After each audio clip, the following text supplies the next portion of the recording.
هیچ وقت برای کسی دلسوزی نکن. وقتی برای کسی دلسوزی میکنی داری تارای اتری یا همون تارای انتقال انرژیت رو به اون فرد متصل میکنی و وارد دنیای موازی اون فرد میشی و تمام انرژی های منفی، بدبختی ها، بیماری ها، انسدادهای درون حالی اون فرد رو به خودت جذب میکنی.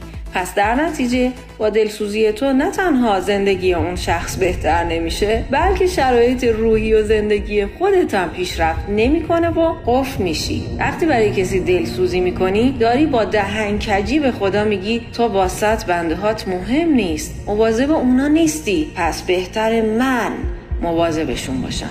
حالا یه سوال ازتون دارم، شما بهتر از خدا میدونی؟ میتونی هوای بنده هاش رو داشته باشی؟